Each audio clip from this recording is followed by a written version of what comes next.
Welcome back. I hope you've kept yourself fighting fit. We've got another tough season ahead of us. Hey, what's up guys, aarava here, and welcome back to an episode of my F1 2018 career mode, episode number 64 today for the start of Season 4 of our career mode. If you guys missed the previous episode, the finale of Season 3, the championship decider between me and Fernando Alonso, be sure to go check that one out before you see this one. But a brand new season, and here we are in our brand new surrounding here at Maranello, here at Ferrari. Of course, if you follow along with the story, Season 3, we went to McLaren F1 after winning the championship with Haas. We signed a pre-contract with Ferrari saying we'd still be a Ferrari driver because I came into Formula 1 as a junior Ferrari driver, as a Haas driver, and then I kept on with Ferrari, but I was loaned out to McLaren for one season, and we won the championship there as well. So we come to Ferrari now, the big dog team in Season 4 as a double world champion, and that had a lot of pulling power. So my contract is a very good one. We've got the highest race bonus you could want, the highest upgrade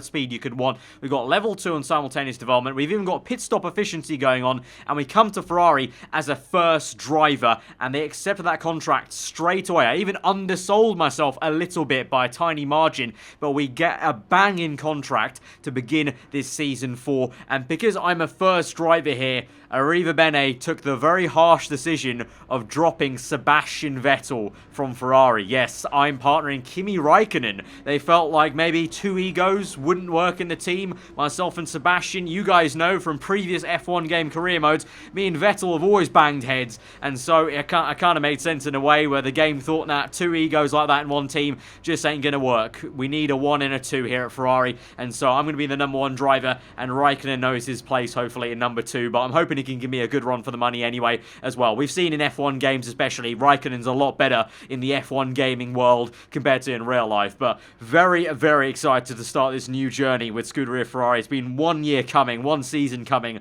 I'm even more excited for this season because for the very first time, we have a major R&D regulation overhaul here. Of course, if you caught up in Season 3 at the Japanese Grand Prix, you would have seen that we got announced that there was going to be an R&D reset for the chassis and the aerodynamics part of the R&D tree. So obviously, 2 major integral parts of the R&D tree have been reset. Obviously, I did some work with McLaren to adapt some of their parts, but coming to Ferrari, it was all on the AI. I did not know what Ferrari were going to do, and so I arrive here in Maranello, and I have no idea what on earth they've adapted for Season 4. So they could have lost everything, they could have kept everything. We'll have to see, and that's what we're going to dive into right now as we go through the kind of intro emails, and then we're going to get on swiftly to the R&D tree, and let's see what we have to work with, what the grid is looking like for this brand new season of 2018 career mode. And so this is what it looks like then. On paper, going into this season for Season 4, Red Bull Racing number 1, McLaren 2nd, Ferrari 3rd, Renault in 4th place, Haas slap bang in the middle there in 5th place, Mercedes then, Toro Rosso, Force India, Alfa Romeo, Sauber, and then Williams. That's a big, big change, especially for Force India. Remember, Force India were 3rd place on the chart, and they were pretty much in a position where, remember, at the end of last season, they won the Abu Dhabi Grand Prix. They were a race-winning car, and now Force India are down in the bottom 3 teams. Toro Rosso and Mercedes move ahead. Mercedes look to improve a little bit going to this season, and hopefully for their sake, they're on a bit of a comeback drive, obviously. And Ferrari, we climbed the table a tad, along with Renault, who did spring up, because Renault was very much a midfield team, but looks like Renault are very close to us in the performance chart here this season, so I have to watch out for that. But obviously, Red Bull now are top. In terms of the individual part of the tree that did not get reset was the engine, and we're pretty poor actually. We're like down in the 5th place in terms of the best engine on the grid is still the McLaren car, and we're in slap bang in the middle. So we have a lot of work to do on the engine side actually, but you can see just like McLaren had, Ferrari have invested a lot in efficiencies here for the departments, quality control and efficiency, so hopefully upgrades won't fail too much. Chassis-wise, surprisingly, actually, this Ferrari car is the 2nd best on the grid. Has still remained the best chassis on the grid, a legacy from when I was at the team, obviously, in Seasons 1 and 2. But I was very surprised and shocked to see Ferrari maintain their 2nd place in the chassis order. And also, aerodynamic-wise as well, they're only 3rd, just behind Renault. And Renault really astounded me. I guess that's how they leaped up the table. They're 2nd place in aerodynamics, Renault are, so great stuff there for the banana colour team. But I was very surprised that Ferrari actually retained maintain such a high order in the aerodynamics and chassis side of things, and really that kind of, shows you that the biggest fault of this car is actually the engine. So we might be a little bit slow on the straights perhaps, and we have to watch out for that, or especially if we go to other circuits like Azerbaijan Grand Prix immediately in the next 4 episodes. But exciting nonetheless. It's a new challenge. We're in 3rd place on the table order, which is actually the highest I've ever started on paper. But as we saw at the end of last season, the game already, like it was the case in F1 2017, as we go on through the seasons, the table order and the performance chart means less and less sometimes, because it doesn't tell the full story, because we had Toro Rosso's and Force India's winning Grand Prix last season when they weren't ever the best car on the grid, and we had, obviously Alonso had some alien pace here and there. We had a Red Bull with such poor reliability despite them being right up there in performance chart, so we just don't know what's actually going to happen until we get onto that racetrack and see what's what. And so speaking about that, let's head straight into qualifying then and see how we do over 1 lap and driving this car in anger. We did some practice, got used to the car. It's now time to go into quali and just see how we do, and it's going to be a very overcast Melbourne circuit here for the first qualifying session of the season. And actually the first thing you'll notice straight away on board here with the Ferrari car now in Q1 is our brand new helmet, taking inspiration from the off-white design I had last year. You guys will know if you follow me on Twitter and Instagram how much I'm into my kind of streetwear stuff like that. So off-white meets F1, and so rocking a very cool little helmet in white on the top to kind of go well with the Ferrari red. And so here we go then for our first qualifying lap then in the Ferrari. Waited at the end of the session because track was quite cold, so I wanted the track grip to kind of go up a little bit at the end, and also I'll also just see really where the AI were in the pecking order in terms of the actual lap times here. So we'll see how we do, but so far so good in the first sector, pretty clean and tidy. And actually, like I said, I was surprised at how much Ferrari retained their good chassis and aerodynamics from Season 3, and it means that coming into this season, I had so many worries about if the car was going to feel like a boat, if it would, it wouldn't turn in as much as I wanted it to, but it feels so heavy. It feels really great in the corners, actually fantastic in the corners. The only thing is, I can already sort of notice a little bit that out of corners though, the acceleration is a little bit sluggish. I can definitely notice that we are 5th place very much in the engine order. We have a lot of work to do on the engine in the back of this Ferrari car to actually make this a competitive car for race victories. I don't think we're quite there yet, but it does feel great in the corners, which sometimes hasn't been the case in career modes in the past, and I've had to drive around it, whereas now I have a base car that's very nice, feels comfortable. We just need to inject some pace into it with the engine power. But if you look close enough there on that Q1 ladder then on the results, a very weird set of results for Q1. We had so many cars all setting the same lap time, so it was a little bit odd and a bit glitchy once again in Q1, unfortunately. But Q2 now, we're on our first flying lap then at the very beginning of this session then, and we'll try and see what we can do, trying to keep it as tight as we can off the curbings, but it's still so gloomy there. So, brand new season, so excited to start Season 4, and the game looks like an utter depression scene at the moment there. There's a little bit of sun poking out the clouds, but it really does look so sad at the moment here. Hopefully there'll be some sun on Sunday. I don't think there's going to be any rain forecast. But we come across the line then, it's a much slower lap time than we did in Q1. And the track evolution definitely was there a little bit, because the track definitely felt a little bit slower in a way. And I just couldn't get the lap time straight away out there. And I don't know, it might have been a tiny bit slower in terms of the aggression I took on that first lap. But I didn't feel it was any worse. It felt pretty good, so the lap time just didn't come out of it. So that was a little bit odd to me. So I was already a little bit on edge because we're down in P11 now. Raikkonen's P10 though, so at the same time I was also thinking, okay, maybe the track's evolved quite a fair bit and the Ferrari car's lost some pace in Q2 for some reason. But then on a second final lap we get massively held up by Carlos Sainz here, and also get a screen freeze for good measure right in the exit of the corner. So we lose straight away, a couple of tenths straight away. And then I'm too bothered about where Sainz is behind me, and I lock up and go straight on in the grass. And that is pretty much a very frustrating end to Q2, because I had no time left in the session to continue that lap and, do another one. And that lap was completely already done for even before I went into the grass. Like, I'd already lost the time with Carlos Sainz in turn 1 and the screen freeze. And so we're out. It's a really bloody annoying way to start the Ferrari career here in Season 4 out of Q2. Raikkonen's out qualifying me. It's not the way I wanted to start this new chapter in Formula 1 with the Scuderia. So really upsetting, and I was really angry at the time, especially with Carlos Sainz, because that was such bad timing. But I can't keep too pissed off. It's happened. I now have to move on, and we take the experience from what we've done. Remember the last 2 seasons. Take those experiences. We move on, and we just stay positive and do the best job we can tomorrow in Sunday. But we've got some questions first with Claire before we get on to the race. Things didn't really go your way today. Tell us what happened. How will not making Q3 affect your strategy tomorrow? Obviously, I've got to be honest and say it's going to affect things, and that's unfortunately going to be a bit of a rep decrease then for my team straight off the bat. Not the way I wanted to start things. How does a new car compare to your last one? Nicer question for the second one. I had a great team in McLaren, love my time there, but I'm also really happy to be here. So let's keep positive and let's just head on to Sunday. Great, well that's everything. New drivers, new cars, and a new Formula One season. But it's the same Albert Park that we've come to know and love for more than 2 decades now that hosts the first round of a 21-race championship, taking us from here in Melbourne, Australia, across the globe before we eventually reach the season finale at Yas Marina Circuit in Abu Dhabi. Here's the track then, 16 corners, 6 to the left and 10 to the right. They make up the 3.3 miles around Albert Park Lake, with turn 1 and 3 providing the best opportunities to pass.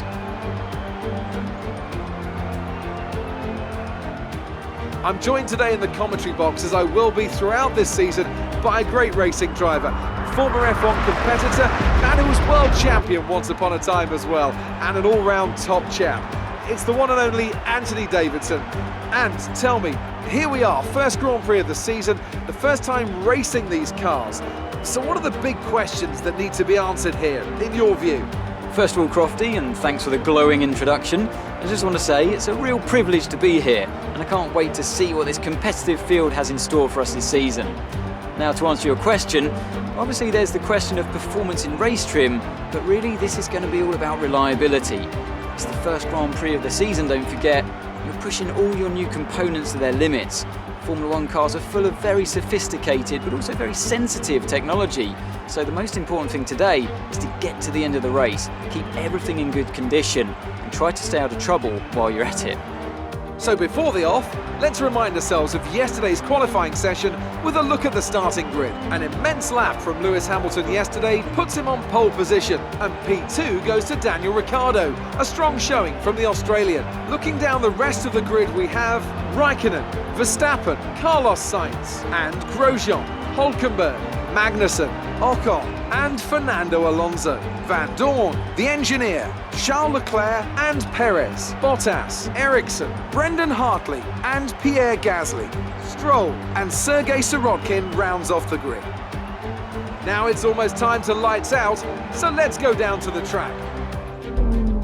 So here we are then, P12 on the grid alongside Stoffel Van Dorn, ironically the man who replaced my McLaren seat from Season 3, and I'm actually right behind my old teammate Fernando Alonso, because in Q3 once again it looks like there's that glitch where the old Season 1 performances were in play, because Lewis Hamilton on pole position should not be happening in theory with the performance charts, but who knows, that might genuinely have been his pace, we'll never know really, but whatever the case, it's a bit of a mixed up grid. Raikkonen's right up there though in 3rd place, so we need to try and do a good job today to try and at least try and come back in this race and get some good solid points along with him, because I am the first driver in this race. It would be a very bad look if I'm thrashed by Raikkonen in the very first race, so I think it's going to be a high chance he finishes ahead of us today, but at least I need to try and close down that gap and hopefully not make it a bit of an embarrassment in this first race then. So it's going to be a one stop for us, because we do get a free choice of tyres, so that's the only real good thing about this entire thing, is I get a free choice, so I can go super soft to soft tyres, easy one stop. I think a lot of the top 10 though will be trying a one stop anyway from Ultras,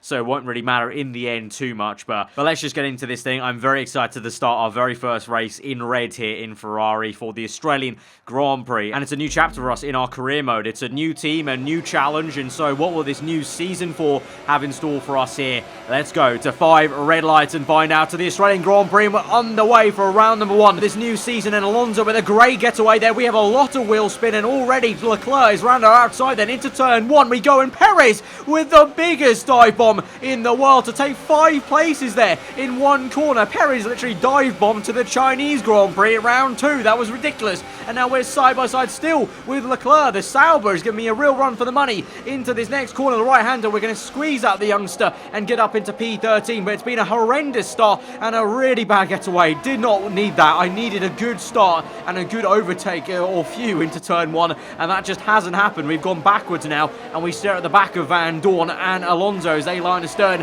and they're both chasing after the two Force India cars who are now neck and neck as well with Perez after that ridiculous dive. But we're going to make an equally good dive here down the inside of both McLaren cars. They both get caught up in a bit of a domino effect, but straight away Alonso's going to get the elbows out and show off that straight line speed advantage of the McLaren car. And you know, it doesn't take too long for me and Fernando to fight once more in the brand new season. But Van Dorn's also down here inside. He's dived us into the high-speed chicane. We made contact with him 2 times on the left-hand side there, and again he squeezed us towards the grass. And so Van Dorn is really getting quite aggressive, and look at that whole heap of cars, about 8 of them covered by a mere 2 seconds probably on circuit as we just about squeezed out Van Dorn. But that was a quite ferocious fight. But we're now going to look at a replay of Sergio Perez then at the very start of this Grand Prix. You can see the amount of wheel spin I get in 3rd gear there, so really need to work on my start set in the Ferrari car. But oh my god, that is actually the dirtiest dive bomb I've ever seen in this game, I think, or any F1 game. That is ridiculous. Perez literally thrusts himself up into the top 10 single-handedly with an amazing brake zone in turn 1. He has a go at the Haas, but actually falls behind him. But still, fair play and crazy work there. I kind of wish I did the same thing with him there. And now, after that fight with Van Dorn, look at the right-hand side there, heads-up display. My front wing on the left-hand side is slightly lime green. And remember, back to the Hungarian Grand Prix last season in the McLaren, I had a lime green wing then. And so now, just like that, I'm feeling the effects slightly. Although it's maybe not enough damage for my team maybe to call me in, it's going to be enough to give me some understeer. But meanwhile, at the moment, in stint 1, Lewis Hamilton still leads this Australian Grand Prix, surprisingly, from pole position to Dan Ricciardo in 2nd. 3rd place, Raikkonen, then Verstappen, the 2 Renaults, and then you've got Grosjean just ahead of Magnussen, who's just keeping the Force Indies at bay and is actually so slow at the moment, a bit of a bottleneck, that the Force Indies, Alonso and myself, are now being kept up in a bit of a train here. So we caught up to Alonso quite rapidly here. But of course the Haas cars, we didn't talk about them. They may have the best chassis still on the grid, but they lost a lot of performance aerodynamically, and they're way down the performance chart order from where they were last season. And so Magnussen, a real bottleneck, to the point where now I'm trying to make a very opportunistic move down the inside of Alonso once again on that right-hander. But again, like last time, both Alonso and Van Dorn overtake me on that back straight there before the high-speed chicane. The McLaren pace in a straight line at the moment is insane. You know, they may have lost some aerodynamics and some chassis performance, but they've clearly still kept their engine performance. And now I'm being dive bombed by Marcus Ericsson of all people and the Saubers. So the Saubers are also going really well. And at the moment, I can't lie, there's no way to put it nicely, I am really struggling in this Grand Prix. I'm really not doing well. Raikkonen at the moment is in a podium position, and I'm fighting Saubers for P13 here, and I'm only just about surviving against Ericsson's attacks with DRS there. But the Sauber also has some straight line speed, and so you can clearly see we have a lot of work to do, really. It looks like this season with the engine power, this Ferrari car, it really ain't it, Chief. It really ain't it. The power is just not there. We have no top end speed in 7th or 8th gear. It's not like I'm using lower fuel mixtures or lower ERS modes. I'm on overtake mode there and hot lap mode, and I still can't keep up. I can only just about do it in the corners. So like I said, in qualifying, the car feels fantastic in the corners, and I'm catching every car ahead of me in every corner. But then on every straight, I'm losing that time again, especially when I'm trying to overtake them. I need the straight line speed. You know, being fast in the corners only helps me so much trying to overtake them.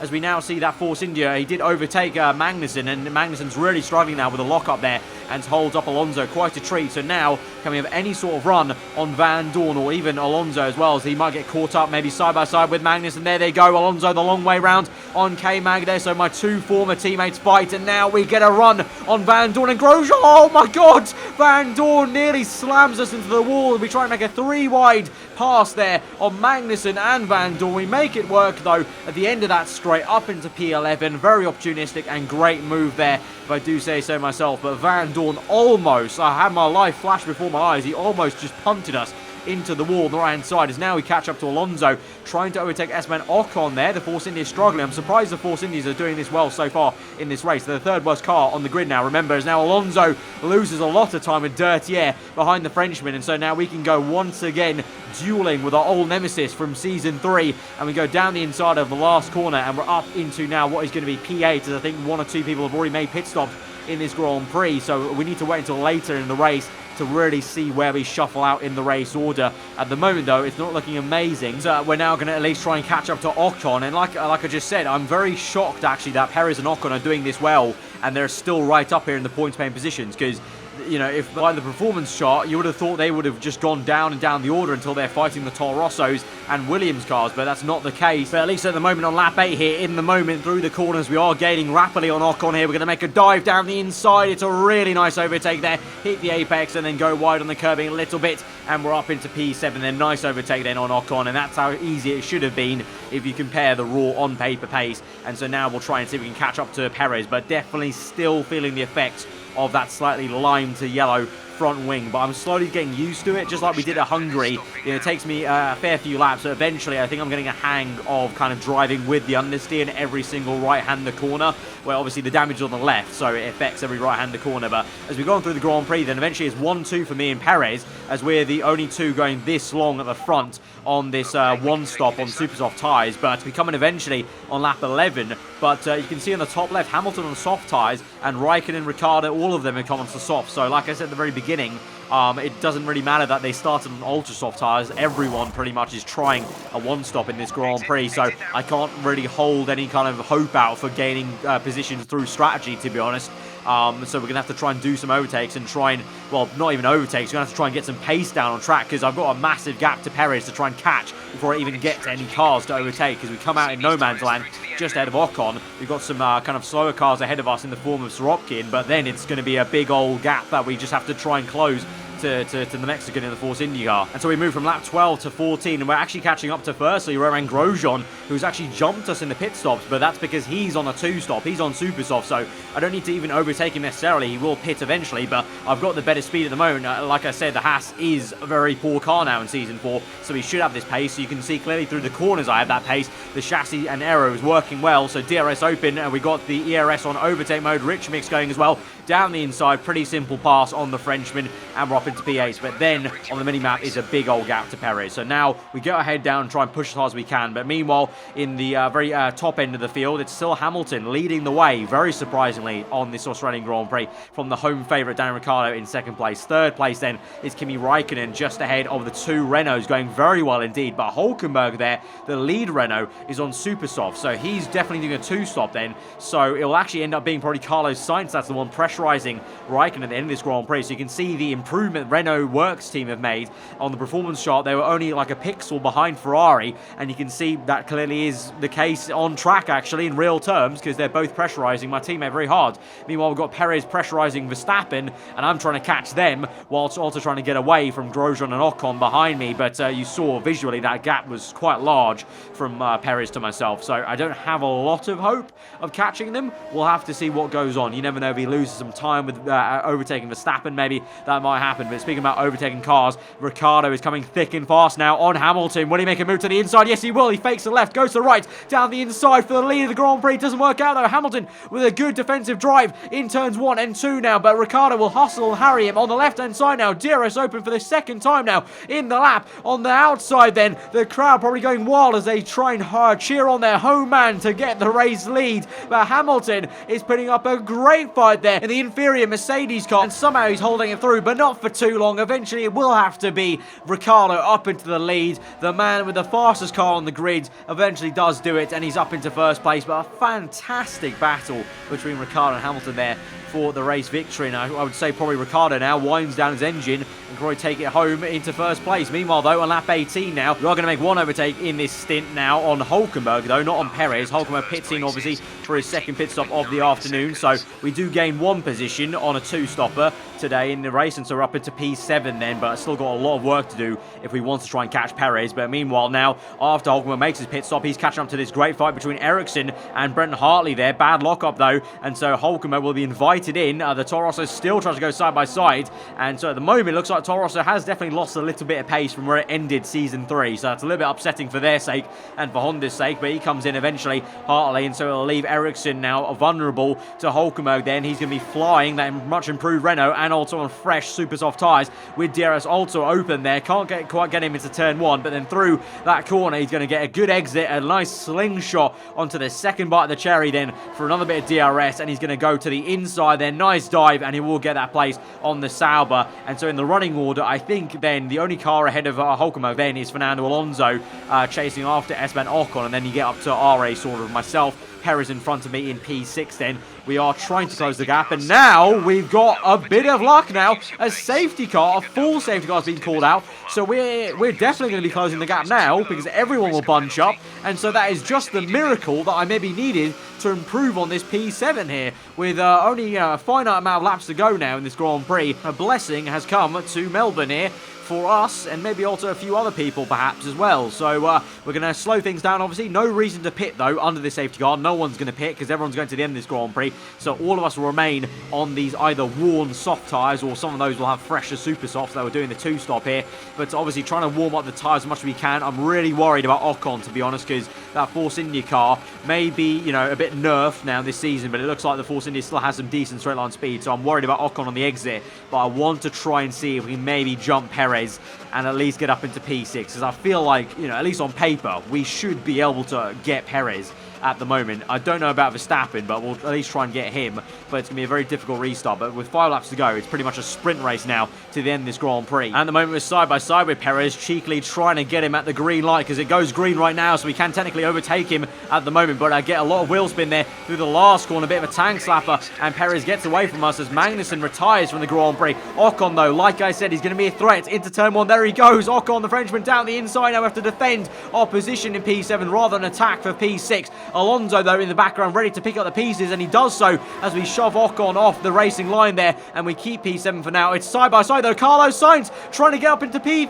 Sainz trying to overtake my teammate there. Sainz down the inside. Perez also down the inside of Verstappen, and they're going to hold each other up, and we're going to get Sergio Perez now on the inside of the curbing. We ride the curb, and we're up into P6 now. Thank you very much, Max Verstappen, as Alonso is also overtaking Perez then. So now the Force India are really falling off the cliff there, but Sainz has not been able to get Raikkonen then, so good job for my teammate then, Kimi. He keeps P3. Sainz remains in P4 then. Verstappen P5. But you can see I'm actually keeping up with Verstappen now. But unfortunately, I just don't have the actual raw pace though to overtake him. I can stick with him in this train because it looks like Raikkonen and Sainz is holding up this entire train and slowing things down. But I just don't have enough of an advantage delta time over him in any of these corners or sectors or any straights really to overtake him. You can see I'm getting close in every corner, but then on every straight I'm not finding the traction, the acceleration, nor the top end speed in 7th or 8th gear, and even with DRS enabled I can't get him, and so this is going to be a very frustrating end to the Grand Prix, a bit of a teasing end, because I was so close to maybe getting Verstappen at some point there.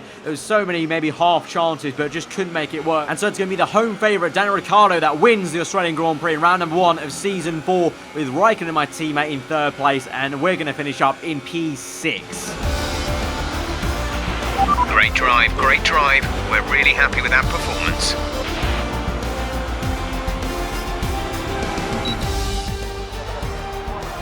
It was a magnificent race and a drive right out of the top draw to take the win for Red Bull today. And Anthony Davidson, give me your thoughts. How did they accomplish this result? It was a question of right place, right time today. We were looking at an entirely different race before the safety car came out, but they were able to take full advantage after the field had been bunched up. And I can see now the drivers are making their way out. We need Red Bull fighting at the front. They do an incredible amount for Formula One, and that's another winner's trophy heading back to Milton Keynes.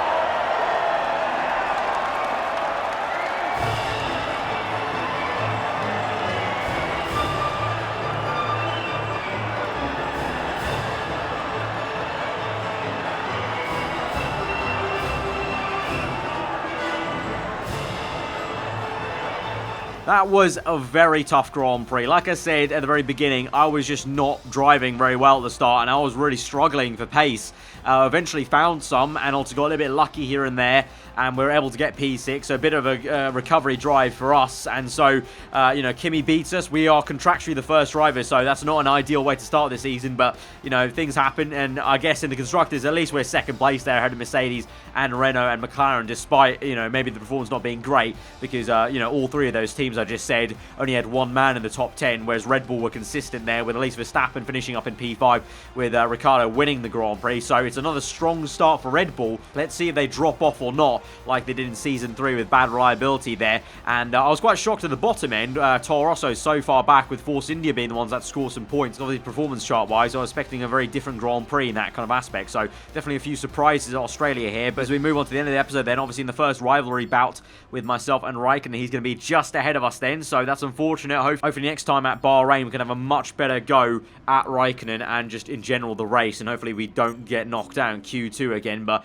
you clearly saw that entire race long, we were really lacking a lot of straight line speed. And so the fact we're here, slap bang in the middle, 5th place on the performance chart on engine power, this is the one and only department I need to be focusing on right now. So we need a lot of engine updates. But at the moment, I don't fancy spending a tiny bit on a minor upgrade. I think we need a bit more of a drastic measure straight away. So I'm going to save my R&D points right now in episode 1. And I'm going to try and spring for that top left-hand corner ultimate engine power upgrade to really make a big difference in a short amount of time, because I'd rather do that than just a couple of minors here and there that won't make much of a difference in one go. So that's going to be the plan for the next couple of episodes, I guess, in terms of R&D, saving enough so we can buy the ultimate upgrade. But guys, if you did enjoy this very first episode of Season 4, then smash that like button. Let me know what you thought in the comments below. If you're around, did get subscribed for weekly full-on content. I've been aarava. Hope you enjoy the rest of your day, guys. I'll see you guys next time. Goodbye.